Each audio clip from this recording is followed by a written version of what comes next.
Ici, tout le monde la surnomme Zaza ou Tata Yo-Yo.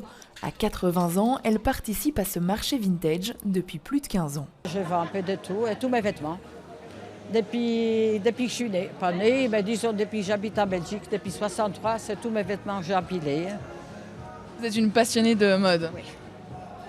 Je suis styliste sans être à la cambre. Parmi la quarantaine d'exposants présents, il y a aussi Martine. Avec son mari, elle y participe depuis la première édition. Vinyles, accessoires, bijoux, il y en a pour tous les goûts. Je rachète des bijoux d'un côté, je les nettoie, parfois je les transforme, je les répare et puis je les revends ici.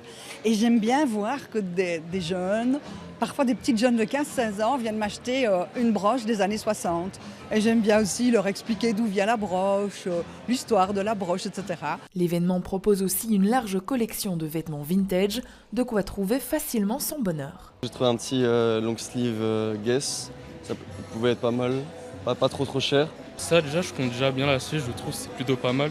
Ce collier, donc, qui a l'air vraiment très sympa, je l'ai essayé et franchement il me va bien, donc je pense le prendre. Le Bruxelles Vintage Market est revenu depuis juillet dans les Halles Saint-Géry, un lieu symbolique pour l'événement. Ça fait 16 ans bientôt que le Brussels Vintage Market existe et c'est dans ce lieu emblématique de Bruxelles qu'il s'est principalement fait connaître et donc c'était important pour nous de revenir avec cet événement ici au cœur de Bruxelles. Pour dénicher l'une ou l'autre pépite, ce marché vintage emblématique vous donne rendez-vous tous les premiers dimanches du mois.